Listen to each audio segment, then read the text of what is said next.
Alright, Ronan MMA, welcome back to the channel. UFC 289 Nunes vs Aldana takes place this Saturday in my old hometown, Vancouver, British Columbia. And while I hate my hometown of Vancouver, British Columbia, I am happy for the Canadian fans. I will most likely know some people in attendance there, and I'm glad that they are getting a live event because of how horrible our government was over the last few years. Okay, so again, I hate my hometown, but hey, I'm happy for him. So let's get right into it, dude. This is the Picks and Preview show. We are going to start with the first fight of the night. Before we get into it, please like and subscribe. I would greatly appreciate it, dude. I'll thank you in advance because I am Canadian and we are polite.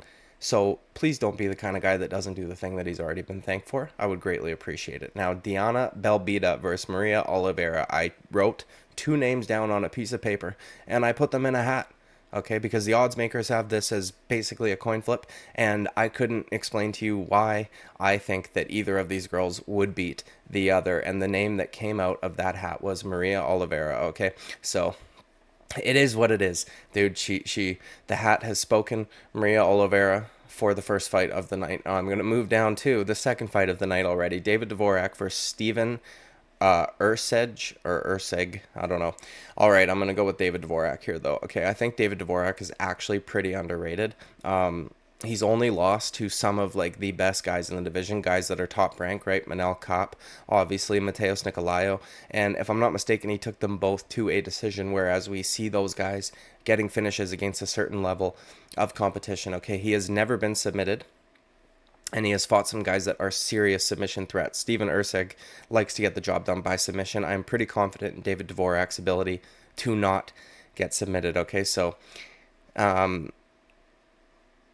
yeah, he's underrated, man. David DVORAK, I think, is underrated by quite a bit. I think that there's a lot of guys at flyweight that are very good, and I think that it's going to be very hard to be at the top of that division. You have to be basically good at everything, and everybody's so fast and agile, and their movement is so good. So David DVORAK, you know, he's pretty well rounded. He splits his finishes right up the middle, right? He's got 8 KOs and 8 subs. So again, like very well rounded. I don't think he's gonna get submitted here. And yeah, man, I just think that I'm pretty sure Steven ERCEG is making his debut. And I just think that David DVORAK is levels above a guy making his debut. Okay, so we're going to move on down to the next fight. Kyle Nelson versus Blake Bilder. Okay, so, or Bilder, pardon me. If you've watched my channel early on, if you were an early subscriber, I thank you. But not just that. You will know that Kyle Nelson is the one who made me lose hope in my countrymen when it came to picking fights. Okay, this motherfucker wants to just hold on to legs and then complain that he doesn't get the decision, not knowing the scoring criteria, like many of the people, okay, who argued for Albazi's victory in my comment section. You guys need to read the fucking rules and the scoring criteria of MMA, okay? And so does Kyle Nelson, whereas I don't think Blake Bilder does, okay? I don't think he does. He's got a win over Shane Young, pardon me, last time out. Pretty good win. Subbed him on the Contender Series fight, and I just trust him more. I trust him more to do damage, to do actual damage, to try to finish the fight, whereas I don't trust Kyle Nelson to do that, even a little bit, okay? So, he infuriates me, if I'm being brutally honest, dude, okay? So, Blake Bilder, probably by decision, I don't know. Kyle Nelson seems to be tricky to, he seems to be able to survive, right? He seems to be able to stay out of danger while not doing enough to score on the judges' scorecards there, so I'm going to go with Blake Bilder to get the job done. Kyle Nelson, I have no hope in you whatsoever, so please prove me wrong, dude. Because you know what? If any Canadians win on Saturday night, the crowd's going to go fucking ballistic, dude. They are... I hate to, like, toot our own horns, okay? But Canadian fans are fucking fun. And that's just a fact, okay? Next fight, ZAHABI versus AORIQILENG or Chilling or Quilling. I don't fucking know, dude. He's Mongolian or Chinese or something, but either way, dude. ZAHABI has a pretty good record. He worried me a little bit in his when he lost 2 in a row there in the UFC. It seems that he's able to beat a certain level of competition. He is a little bit up there in age. I think he's got 6 years over AORIQILENG. He got a win his last time out. He's on a 2-fight win streak, if I'm not mistaken. So is his opponent. You know, his opponent lost to some guys, though, who I feel as though should be at flyweight, right? Like they're smaller, uh, smaller bantamweights at the time. Jeff Molina and Cody Durden, those are both very small gentlemen, and obviously Jeff Molina is extremely sus. Anybody that lost to Jeff Molina is probably hating that right about now. Okay, so Zahabi's losses, on the other hand, come from Ricardo Ramos and Vince Morales. So they both lose to pretty good guys. I just think that I hold Zahabi in quite a high regard. And I know that a lot of people don't. A lot of people think that he's just a nerd who got lucky with George St. Pierre, but I don't think so. I think, not only did he coach George St. Pierre to many championships, but he also coached Rory McDonald to be almost a champion in that very same division and then go on to Bellator to be an extremely successful champion. I think that he's very intelligent, and I think that he'll be able to implement or create a game plan that his brother will follow because he trusts in him very much, and why shouldn't you? And I think that he'll be able to stay away from any power shots from the Mongolian murderer, okay? And, I just think he's going to be able to get the job done. I don't think he's going to be able to get a finish. I think he'll be able to stick to a game plan that, gets him the win over 3 rounds, probably 29-28 decision. He's going to maybe go through some adversity early on, but I think that he will eventually get the job done. Next fight, Miranda Maverick versus Jasmine Jasudavicius. Okay, I'm going to go with Miranda Maverick here. Miranda Maverick is so fucking good, and it's so unfortunate for her, dude, because her last 2 losses should be won, right? She got robbed from the judges. They gave the decision to the devil, to the demon, that is Maycee Barber. And if you watch this channel, you know that I cannot stand Maycee Barber. I hate her with a burning passion, okay? She looks like she's been in the kickboxing gym for a day, fucking herky-jerky, moving all over the place for no apparent reason whatsoever, does not understand the concept of feints or fakes. Okay, she'll throw a full-on head kick from fucking 15 feet away. She drives me absolutely nuts, and she's not humble either. She never acknowledges that she gets gifted these fucking decisions, which I can't stand, okay? If Amir Albazi had been like, you know what, dude? He could have gotten that one. You know what I mean? Talking about Kai Kara France and been like, I think I got lucky here or something. I feel as though people would respect him a lot more. I understand that it can be damaging to your reputation, but when you just act as though it's like the Paddy Pimblett thing, when you just act like you 100% won, you were absolutely confident you got that decision when you fucking know damn well in your heart. Go back and watch. This is totally fucking unrelated. Go back and watch Amir Albazi's face when that bell rang. Go watch what they were doing when the bell rang and they were walking around the octagon at the end of that fight. Kai Kara France had his hands up, very confident in himself. Amir Albazi was not, okay? He did not think he won that fight. I don't know how Maycee Barber would have ever thought that she won the fight against Miranda Maverick, but anyways, dude, tangent over. And the other fucking loss, right, it was to Erin Blanchfield. And yes, she got, kind of dominated in that fight, but to see her take her to a decision, whereas other girls like Molly McCann, Jessica Andrade, girls like this getting absolutely fucking ragdolled and finished in no time, it's pretty impressive. I know that it's like, oh, well, you lost pretty good, it's kind of a backhanded compliment, but still, I don't think that Jasmine Jasudavicius has given me any reason to pick her against a girl like a Miranda Maverick, so I'm going to be going with Miranda Maverick here, probably by a unanimous decision. Okay, next fight, I was actually excited to see Khalil Roundtree start Chris Daukaus, but that one was canceled, so we will get rid of that. Nasruddin Imavov versus Chris Curtis. All right, man, I'm going to trust in Chris Curtis one last time, okay? I picked him to beat Kelvin Gastelum, and if I'm being honest, I kind of thought he won that fight. I think that the clash of heads with Kelvin Gastelum's massive fucking watermelon head was probably the determining factor in that, because it did appear as though he knocked him down. And I know that a lot of people like to say, oh, well, the judges didn't score him a knockdown. I think that's because of the way that he fell, right? He was able to catch himself. So I don't know that they all realized it was a clash of heads. And then even still, right, for the rest of that round, Chris Curtis was hurt and was trying to recover from getting dropped from a clash of heads, which I think ultimately led to Kelvin Gastelum maybe eking out that round in the eyes of the judges. I don't know. I do think that I've said this quite a few times. I wish Chris Curtis would invest a little bit in a kicking game, checking kicks, throwing kicks. He's very much primarily a boxer, okay? But Nasruddin Imavov is extremely one-dimensional in my opinion, and Chris Curtis, obviously, main training partner of Sean Strickland. They have a podcast together and all that shit. I think Sean Strickland's going to be able to give him tricks and tips and whatnot as to how to beat Nasruddin Imavov, because if you don't remember, Sean Strickland came in on very short notice and absolutely fucked Nasruddin Imavov up. It was a very good performance. I think that he's going to be able to, as I said, show Chris Curtis like how to beat him, what to do, all that shit. And I think Chris Curtis is a little underrated also. I think he should have gotten the win over Kelvin Gastelum. He's a good striker. I think, you know, I don't trust Nasruddin Imavov after that Strickland fight, if I'm being honest, man. I know that it was a short notice opponent for him also, so there were some things that he had to adjust on the fly with, but I think that might be the difference, like making adjustments mid-fight. I just think Chris Curtis, he has a high fight IQ. He's been around for a long time. He's crafty. You know what I mean? He's good. He hits hard.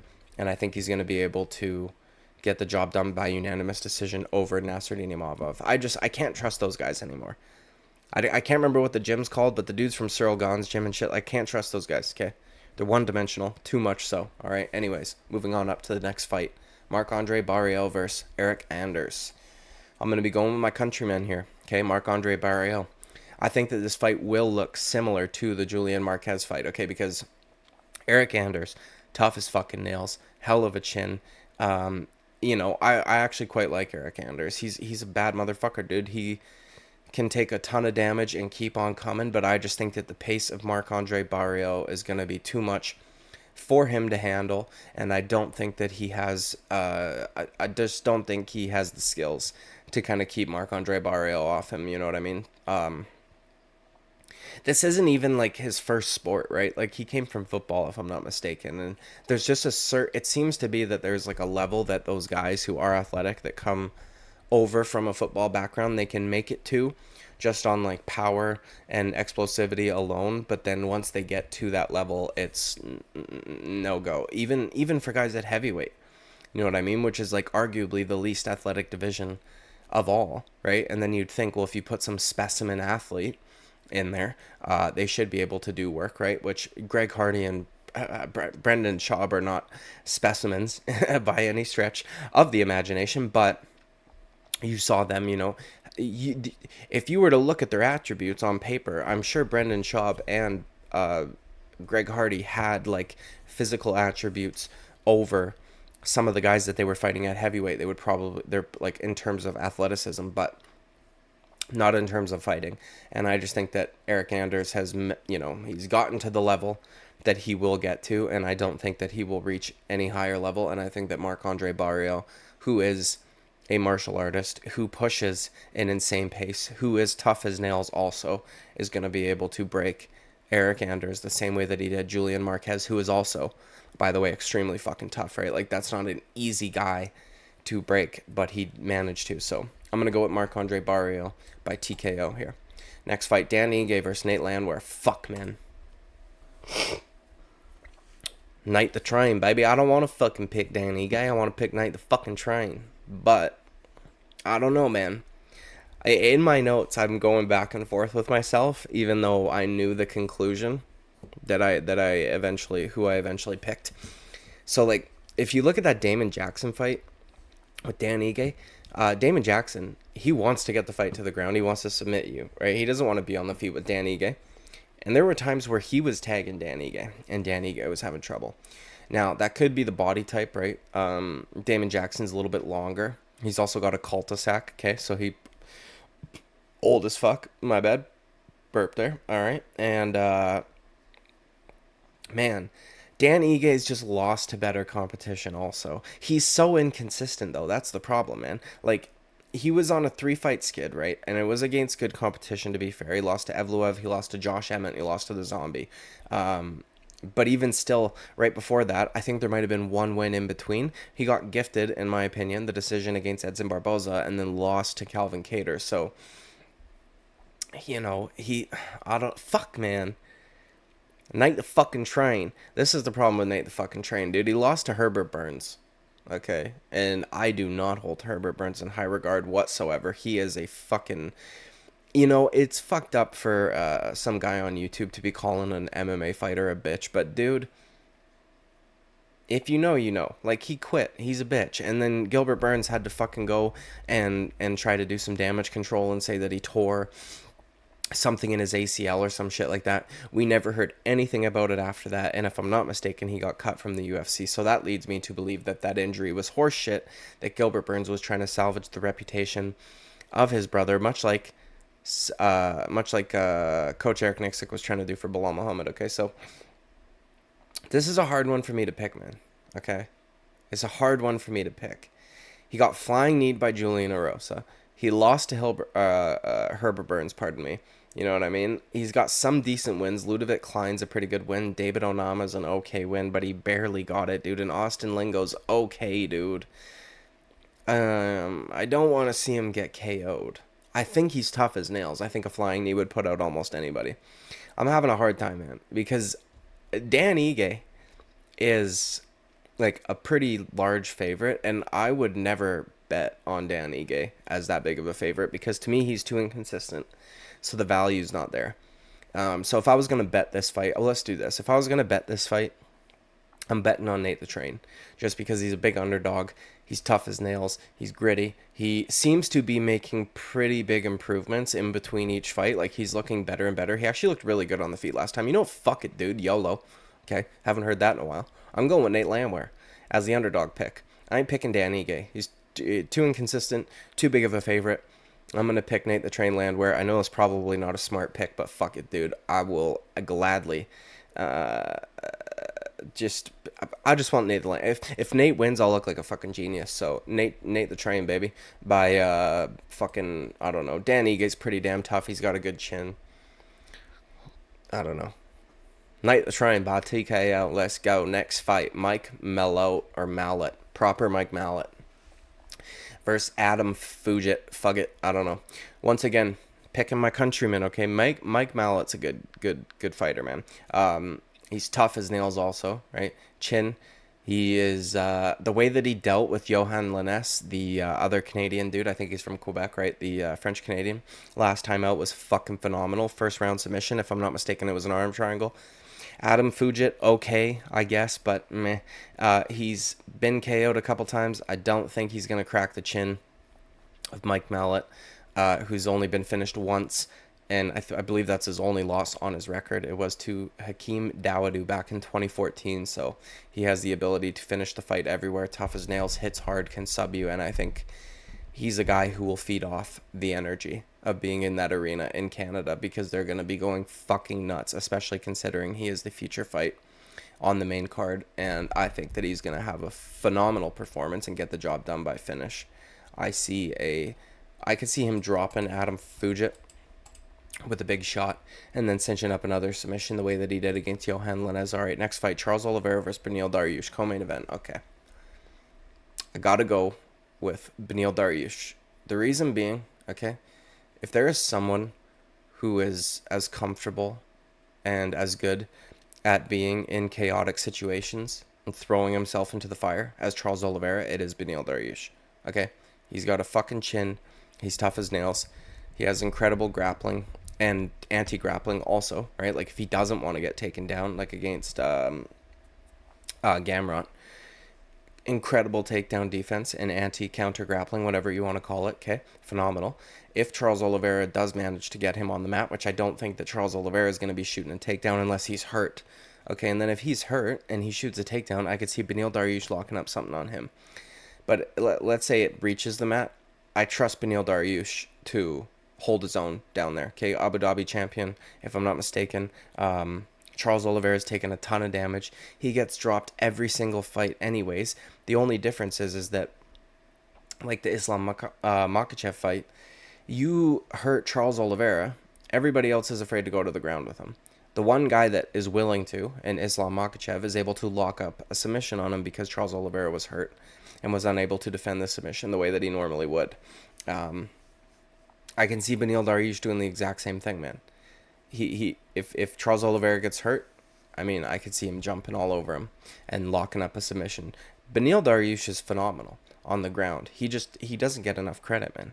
I mean, he tore Tony Ferguson's knee up. in their fight. And Charles Oliveira was able to out grapple Tony Ferguson also, but Beneil Dariush was able to do it either just as dominantly, if not better. And even in that Gamrot fight too, he was piecing him up on the feet, which means that he's not afraid of the takedown that's coming. He's aware and he entrusts in his abilities to stuff it when he needs to, but he's not going to not throw because of the fear of it.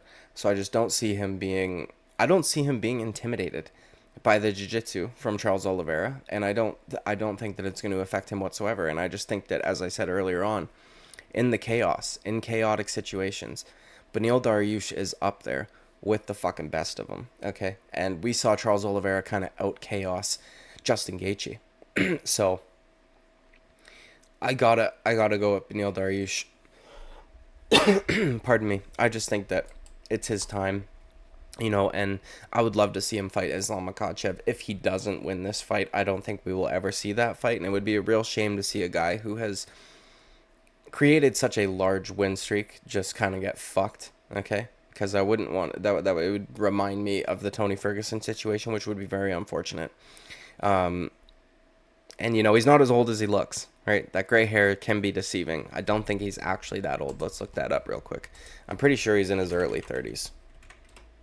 It might be mid 30s, but still, he looks like he's 50. He's 34 years old, so early to mid 30s. He's not over the hill yet by any stretch, and I just think he's gonna get the job done, man. I don't know how. I could see him finishing Charles Oliveira just because, as I said earlier, Charles Oliveira taking a lot of damage, gets hurt a lot. You know what I mean? Gets dropped almost every single fight, and Beneil Dariush is not gonna be afraid to jump on the mat with Charles Oliveira, especially if he's hurt. Okay, and even if Beneil Dariush gets dropped and Charles Oliveira jumps on the mat with him, I think that benefits Beneil Dariush. I think he'll be able to get himself in a position, keep himself safe, and then potentially start working his own offense from the back. So I'm gonna go with Beneil Dariush here by submission. I don't know which kind, some sort of strangulation. Okay, but over Charles Oliveira, maybe a rear naked choke. We've seen Charles Oliveira get choked out before, so Beneil Dariush by rear naked choke later on in the fight, maybe second round. Next fight, main event. I'm losing my voice here, not sure why. Amanda Nunes versus Aldana. All right, I'm going with the underdog. I'm doing it, dude. I'm doing it. Okay, Aldana. I'm gonna go with by KO, TKO. I think Nunes' time has come, man. I think that these ladies, once they start to get extremely, and I don't mean this to be shitty, but once they get arrogant and they think that they can't be beat, like even her mentality after the Juliana Pena rematch, how she could have finished her at any given time she wanted to. It was like, no, you couldn't have. That you would have otherwise. You know what I mean? Showing that you can lay on top of her is not as impressive as going out there and finishing her. So why the fuck would you not go out there and finish her when she finished you? Do you know what I mean? I don't like that shit. And we saw Valentina Shevchenko get arrogant and just completely dismiss her opponents and then get finished by Alexa Grasso. Aldana trains with Alexa Grasso, and the reason why I think that's relevant is because her coaches were able to game plan around a very specific action happening in that fight. Obviously, that was not the entirety of their game plan, but it was a finishing sequence that they had worked out to use on Valentina Shevchenko, and it worked perfectly. I think that Aldana, honestly, Amanda Nunes is a lot more predictable than Valentina Shevchenko. She does not have the same amount of weapons in her game. She is not, she's, I don't know what's going on with my throat. She's gotten kick KOs before, right? Like she head kicked Holly Holm and shit like that, but it was a basic round kick. It was a beautiful finish, but Valentina Shevchenko throws all this crazy shit, and you gotta look out. She does it from different stances. She gives you different tells, all these things, right?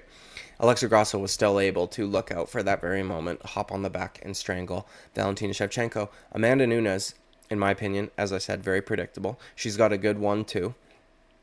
And that 1-2 becomes not so good if she gets a little bit tired or she faces a little adversity. Once she started getting stung in that Juliana Pena fight, her 1-2s turned into straight up arm punches. Her and Juliana Pena both looked like they were swimming through mud while running down a hill. Okay, so I think that Irene Aldana, coming from the gym that she comes from, is going to have a little bit sharper, cleaner boxing. I think that they will work out a specific counter, a specific attack to deal with the constant, basically 1-2s of Amanda Nunes. I could see Amanda Nunes attempting to make this a grappling match again, like we saw her do against Germaine de Randamie. And I could also see Irene Aldana's coaches having something planned out if that were to happen. If Amanda Nunes shoots a double leg, if she shoots a single leg, I think that there's going to be something that they have worked on, okay, that they're going to implement if she does that. Because, I mean, like, she's predictable. She's not... She doesn't have a wide variety in her game, right? She's well-rounded in the sense that she can take you down and hold you there if she needs to, if she feels like she's getting pieced up on the feet. Or she can stay on the feet and throw 1-2s and you know, potentially hurt you and knock you out because she punches harder than most ladies. Irene Aldana's also got very heavy hands, though. And I think that her boxing's better. So I think that we could see potentially Amanda Nunes getting tagged up a little bit on the feet. I think it could potentially go a lot like the Valentina Shevchenko-Alexa Grasso fight, in the sense that Amanda Nunes getting tagged up on the feet. She feels the need to get the fight to the mat, right? But her takedowns are a lot less disguised and a lot less quick and explosive, right? Valentina Shevchenko, in my opinion, is a better martial artist than Amanda Nunes. I think that the only reason she lost those fights to her is because of size. And I think that her timing's better, her explosiveness is better, the way she disguises shit is better. So I think that Irene Aldana is going to have a pretty easy time determining what is coming her way from Amanda Nunes, and I could see her, ending up in a situation much like Valentina Shevchenko with a Mexican lady on her back and cinching up a choke. Maybe she wouldn't get choked out the same way Valentina Shevchenko did, but for some reason, I just don't see Amanda Nunes winning this fight. Now, I think they're both the same age. I think Irene Aldana might actually be taller than her. Amanda Nunes might have a slight reach advantage, though. Let's just quickly look this up here. Because I want to be sure, okay? She has got, pardon me, she's got a 69-inch reach. She is 5'8". Irene Aldana is 5'9". I know that much. So Irene Aldana might have half an inch of reach on her. So not a big deal, but she's got the height. Usually, Amanda Nunes is fighting girls that are a little bit smaller than her in terms of height and or weight, right? Like, she's a big chick. And some of these other chicks, I would imagine, are not cutting as much weight. I would imagine if these other chicks, some of them, were to go up to featherweight, they would look a lot smaller than they do at bantamweight. Man, I just don't think that... Yeah, I just think her time has come. And I don't think that she's training as hard as she once was. I think that she's made a ton of money. She's... You know what I mean? I think it's just... I don't know. Anyways, dude. Irene Aldana. TKO. Round 2. That's what I'm going with, okay? And she's a big underdog, so hopefully we get that pick. Now, anyways, that's the end of this video. I would greatly appreciate it. Like and subscribe, and I will see you at the next video. Bye-bye.